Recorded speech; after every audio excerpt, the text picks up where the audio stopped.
Banyak orang yang selalu bertanya tentang kehidupan setelah kematian. Kemana mereka akan pergi? Sorga neraka?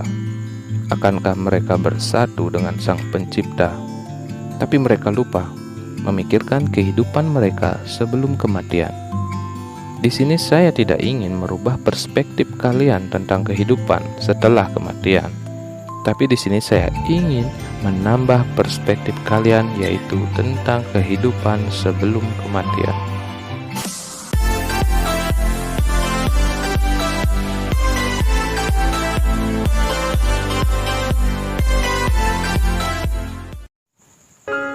Suatu hari saya bertemu secara tidak sengaja dengan teman lama saya.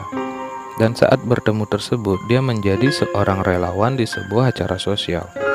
Dan saat bertemu, saya sedikit terkejut karena dia bukan seperti yang dulu. Dulu dia yang terkenal sombong dan merupakan orang yang keras kepala, dan sekarang menjadi pribadi yang ramah. Dia pun menyapa saya, dan dia bercerita sedikit tentang kisah hidupnya. Dan saya pun menemukan jawaban akan semua hal yang merubah hidupnya. Jawaban yang membuat saya pun terkejut. Dia menceritakan bahwa sebelumnya dia adalah orang yang hanya memikirkan dirinya sendiri. Dia hanya sibuk dengan kesenangan dirinya. Walaupun dalam kesehariannya, dia bekerja dengan keras, sampai-sampai berangkat pagi dan pulang malam. Dan terkadang dia langsung keluar bersama teman-temannya, yang pada saat itu dia sudah berkeluarga dan memiliki 2 orang anak. Dan pada suatu ketika dia jatuh sakit, dan ketika dia memeriksakan dirinya ke dokter, dan dengan pemeriksaan yang seksama oleh dokter, dia divonis memiliki suatu penyakit yang membuat umur dirinya tersisa hanya tinggal kurang dari 2 tahun. Setelah mengetahui hal ini, dia langsung terjatuh, yang tadinya dia sedang berada di puncak dan tiba-tiba langsung terjatuh ke dasar jurang.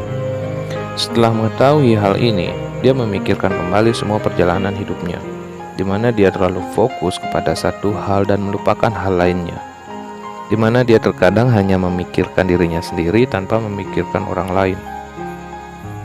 Lalu, setelah dia berpikir beberapa saat, dia mulai melangkah maju dan memutuskan untuk menjadi orang yang lebih baik daripada dirinya sebelumnya, mulai dari menjadi relawan dan menjadi kepala keluarga yang baik bagi keluarganya, selalu berusaha untuk berbuat baik dan menghabiskan masa hidupnya untuk berbuat kebaikan, dan berusaha menjadi yang terbaik untuk keluarganya. Itu semua karena dia mengetahui bahwa umurnya di dunia ini tinggal hitungan tahun, bahkan bulan. Setelah sampai di rumah, saya mulai berpikir akan hal ini: lahir, hidup, dan mati. Bagaimana kita lahir, bagaimana kita hidup, dan bagaimana kita akan pergi suatu saat nanti. Lalu saya berpikir tentang sesuatu yang dapat merubah teman saya agar berusaha menjadi orang yang lebih baik, yaitu kematian. Ya, kematian adalah satu-satunya hal yang menempatkan segala sesuatunya ke dalam sebuah perspektif. Memikirkan masalah kematian kita bisa menjadi hal yang terbaik yang bisa kamu lakukan dalam hidup. Dan bagaimana kamu menjalani hidup sebelum kematian? Kenapa? Karena hal tersebut akan mengarahkan kita pada pertanyaan penting yang dapat merefleksikan diri kita. Jika besok saya tiada, apakah saya akan dikenang? Apakah saya akan dirindukan? Apakah saya telah meninggalkan sesuatu yang berharga untuk orang yang saya cintai? Apakah saya sudah menjadi orang yang saya inginkan? Apakah saya sudah menjalani hidup dengan bahagia? Apakah saya sudah menjadi diri saya sendiri? Apakah ada cinta di dalam hidup saya? Apakah saya sudah cukup mencintai? Apakah saya sudah menjalani hidup yang saya inginkan? Atau malahan hidup saya berjalan di dalam lingkaran yang seharusnya saya tinggalkan? Apakah saya sudah memberikan cukup kebahagiaan kepada orang yang saya sayangi? Apakah saya sudah melakukan yang terbaik? Apakah orang-orang yang saya tinggalkan merasa lebih baik karena saya sudah di sana?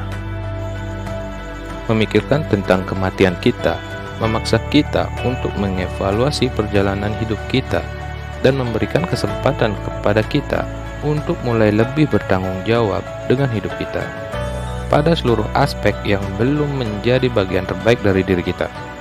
Dan ada juga kesempatan untuk memutuskan untuk melakukan yang terbaik mulai dari sekarang dan seterusnya. Duduklah sendiri sambil berpikir. Memikirkan tentang jalan yang kamu lewati mungkin merupakan hal yang tersehat yang bisa kamu lakukan untuk hidupmu jika kamu ingin meningkatkan hidupmu. Dan kenyataannya adalah tidak ada satupun dari kita yang tahu apakah kita akan terbangun besok. Tidak ada satupun dari kita yang lahir ke dunia dengan membawa garansi. Maka dari itu, sebaiknya kita semua harus sesering mungkin berpikir bahwa garansi yang sesungguhnya itu adalah kematian kita sendiri. Dan kemungkinannya mungkin akan datang lebih cepat dari yang kita pikirkan. Dan karena hal itu, jangan menunda sesuatu dan menunggu hari esok. Jika kamu tidak menyukai dirimu hari ini, buatlah perubahan dan buatlah sekarang. Jika kamu memiliki hubungan yang renggang dengan orang yang kamu cintai, perbaikilah dan lakukan sekarang. Jika kamu bisa memberikan cinta yang lebih, maka berikanlah sekarang. Jika kamu bisa melakukan sesuatu untuk meningkatkan kualitas hidupmu, buatlah komitmen itu sekarang. Tulis segala yang harus kamu rubah dalam hidupmu sekarang. Semua yang tidak perlu menunggu hari esok. Setiap panggilan telepon yang perlu kamu lakukan, setiap permintaan maaf, setiap pelukan yang perlu kamu berikan, segala sesuatu yang perlu kamu katakan. Putuskan untuk berhenti memikirkan apa yang orang lain pikirkan tentang dirimu. Mulailah menjalani hidup sesuai dengan keinginanmu untuk hidup. Mulailah untuk merasakan apa yang seharusnya kamu rasakan. Mulailah untuk mencintai dengan caramu mencintai. Turunkan egoisme di dalam diri dan bukalah hatimu. Buatlah daftar panjang pengalaman atau hal yang ingin kamu raih sebelum kamu pergi. Pikirkanlah tentang sebaik apa jadinya seluruh hubunganmu jika kamu membuka pintu hatimu, jika kamu menjadi dirimu sendiri, jika kamu hadir untuk kebaikan. Dan saat menjalani hidup, kamu tidak memikirkan opini orang lain yang hanya suka menghakimi orang lain menurut pendapat mereka sendiri. Pikirkanlah tentang bagaimana luar biasanya hidup yang bisa kamu jalani jika kamu bisa lepas dari penilaian orang-orang dan hal rumit yang kebanyakan orang jalani sehari-hari. Jalanilah hidupmu dengan penuh semangat. Jalanilah dengan penuh gairah. Cintailah hidupmu ketika kamu masih hidup. Saya Dewi Guna, terima kasih telah mendengarkan video ini. Semoga video ini berguna buat kalian dan kalian menjadi bergairah dan semangat dalam menghadapi situasi berat yang kalian hadapi. Bagikan jika video ini bermanfaat bagi kalian, agar orang lain merasakan manfaat dari video ini.